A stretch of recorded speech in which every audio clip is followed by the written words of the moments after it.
amiguinhos! Tô sabendo que vocês estão jogando muito videogame nessa quarentena, hein? Só que agora tá na hora da aula de história. Sigam as orientações médicas, se protejam desse vírus, fiquem em quarentena, todos têm que ficar saudáveis. Estou morrendo de saudade de vocês. Vamos lá, galera. O tema da nossa aula de hoje é a formação dos Estados Nacionais. Nós vamos ver como essas monarquias se formam. O que aconteceu ali dentro do feudalismo para que alguns grupos abrissem mão de poder em prol de um monarca para garantir seus privilégios. Para poder analisarmos a formação dos Estados Nacionais, nós vamos ver o que é um Estado nacional, o que é um Estado moderno. E a primeira questão que a gente vai ver é a soberania político-militar dentro de um determinado território. Ou seja, o rei passa a controlar o exército. Ele controla o exército e as fronteiras. Logo, ele tem um poder decisório sobre essa região. Então a gente tem um processo de centralização do poder na mão do rei. Lógico que temos que lembrar que a centralização do poder, ela não significa poder total. Esse nome absolutismo parece que o poder é absoluto, porém o rei está ali atendendo aos interesses de um grupo social, que nesse caso é dividido em dois, o clero e a nobreza. O segundo ponto é a identidade linguística, cultural, religiosa e histórica. Isso é que dá a ideia que hoje nós temos como ideia de nação, mas isso dava identidade a eles. Muitos dos lugares se unificaram através da proximidade ou da mesma língua e religião e os fatores históricos e culturais que estavam naquele local. Logo, esses caras procuravam se juntar entre eles. Um terceiro ponto, é um ponto econômico, é a unidade monetária, de moedas, rotas comerciais e impostos. Muitos desses caras também se uniram por questões econômicas daquela determinada região. Lógico que esses fatores, geralmente, eles combinavam entre eles. Aqui nós podemos ver os primeiros monarcas. Tá? Esses caras estabelecem as monarquias absolutistas, os estados modernos, em 4 locais, que são os locais que nós vamos dar uma olhada com mais calma. Aqui a gente tem João I de Portugal. Esse cara era conhecido como Mestre de Avis. Nós vamos ver que a unificação do Estado português tem um movimento que é chamado de Revolução de Avis, por conta desse cara. Nós temos Filipe II de Aragão, que também vamos ver a importância dele no processo de casamento entre os reinos. Henrique VII, da dinastia Tudor. Não vou falar muito desse cara para não dar spoiler da unificação da Inglaterra. E temos Filipe II da França, que também estabelece essa monarquia. Tá? Esses aqui são os rostinhos dele para vocês verem, porque muitas vezes a gente vai falando em aula e a gente não consegue ilustrar que esses caras eram pessoas normais. Porém, eles eram vistos como pessoas divinas, porque o poder do rei, muitas vezes era considerado como um poder vindo de Deus. Quais são as características desse Estado absolutista? Não podemos confundir, nós não podemos dizer que o Estado absolutista é porque o rei tem poder absoluto. É o poder centralizado na mão do rei. Nunca podemos esquecer disso. As características do Estado absolutista são centralização do poder nas mãos do rei, já falamos, unificação do exército, eles precisavam conter revoltas camponesas, eles precisavam manter a segurança das fronteiras, eles precisavam manter a segurança interna, por isso esse exército ele fica mais poderoso quando unificado, ele é mais poderoso do que o exército quando fica separado em feudos. Centralização dos impostos, e nos impostos tem uma questão bem interessante, que as pessoas que vão pagar os impostos são aqueles que não fazem parte nem do clero, nem da nobreza. Então quem paga imposto são os camponeses, a burguesia e aqueles que não têm títulos. Igreja subordinada ao Estado. Nós vamos ter a igreja e o Estado funcionando juntos, ao mesmo tempo. Sendo que a igreja está subordinada ao Estado, mas isso demonstra muita força da Igreja Católica na Europa, porque ela vai estar presente em várias monarquias. Isenção de impostos da nobreza e do clero, sistema econômico baseado no mercantilismo. O mercantilismo vai ficar para uma próxima aula, mas o sistema econômico ele é baseado na intervenção estatal na economia. O Estado intervém o tempo inteiro na economia, mas isso fica para um outro momento. E a nobreza parasitária. Quando esses caras abrem mão de governar os seus feudos, eles acabam se tornando nobres ligados diretamente aos palácios, aos monarcas. Logo, esses monarcas passam a bancar esses nobres, eles se tornam custos para o Estado.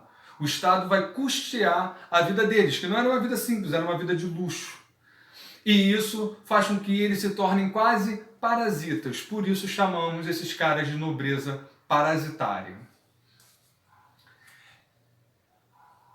O meu slide aqui travou. Vamos lá, slide. Olha essa frase. Essa frase é bem interessante. O Estado sou eu, Luís XIV. Olha a arrogância desse cara. Olha a força dessa frase. O Estado sou eu. Esse cara acumulou tanto poder, que acabou quase se confundindo com o Estado. A relação dele com o Estado. Então, essa frase sintetiza muito do que foi o absolutismo. Lógico que esse cara está num auge, o Luís XIV está num auge do Estado absolutista francês.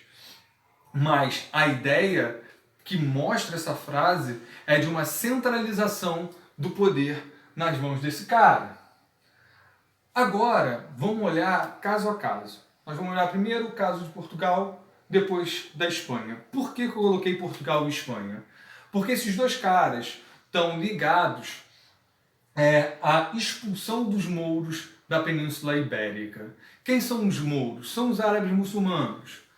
Lá, no início do feudalismo, a gente tem um processo de expulsão árabe, tá, pelo norte da África, e eles invadem a Península Ibérica e ficam lá durante muito tempo. Quando os cristãos se unem para expulsar os árabes muçulmanos, é nesse momento que a gente tem um momento de centralização de exército, centralização militar, e aí a gente já vê que é um ponto que leva ao Estado absolutista. Esses caras começam a se unir, formar um poderoso exército para expulsar os árabes muçulmanos. Nós podemos ver aqui o mapa da Península Ibérica, que é onde estão os dois países ibéricos, Espanha e Portugal. Portugal está aqui, em azulzinho, os demais são a Espanha. Esses caras, eles conseguiram unir tropas e conseguiram expulsar os árabes muçulmanos do seu território. Quando eles conseguem fazer esse processo de unificação, eles ficam com uma questão.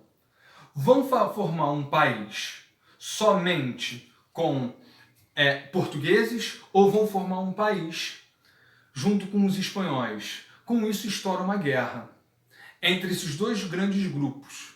Essa guerra fica conhecida como Revolução de Avis. Lembra lá do mestre de Avis? Esse cara que liderou? Esse cara, o mestre de Avis, ele vai vencer esse conflito e vai unificar o Estado português. E vai se tornar o primeiro rei de Portugal.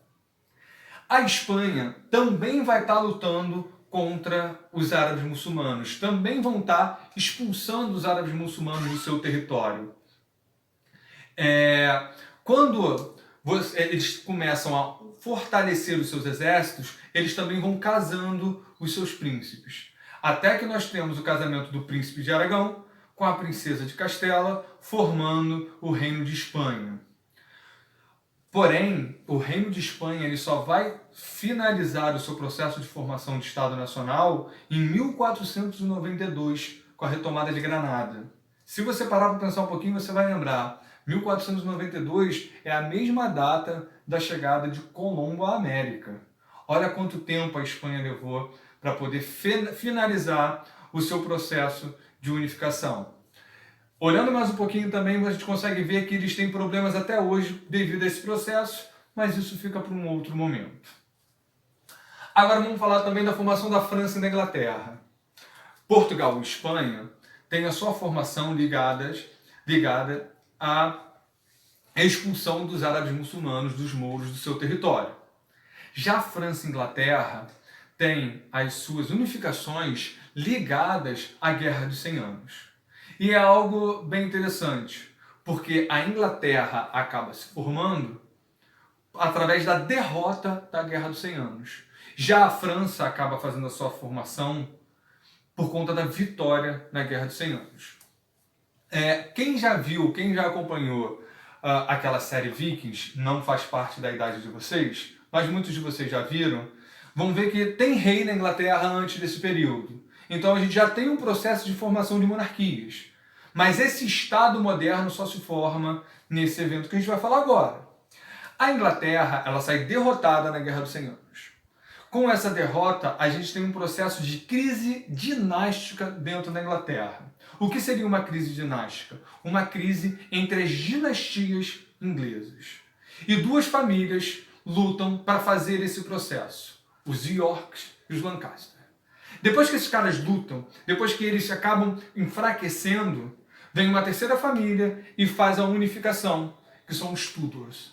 E aí Henrique VII chega ao poder, formando o Estado inglês. No caso da França, a França vai ter a sua unificação ligada ao fato de ter vencido a Guerra dos 100 Anos.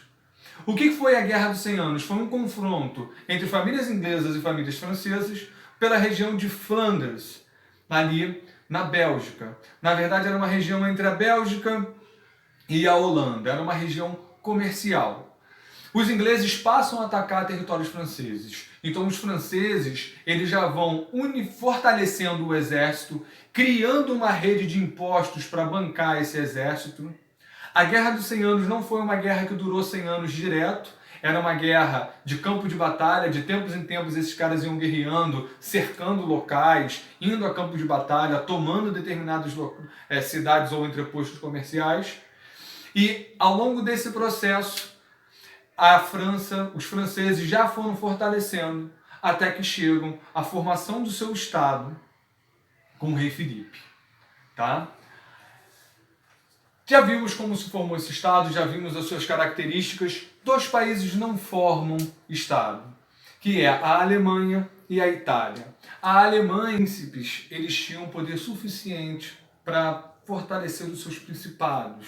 Logo, eles não precisaram de unificação, além de fazer os Overheim, que é uma união aduaneira entre esses principados, onde você tem livre comércio entre eles, sem impostos de alfândega.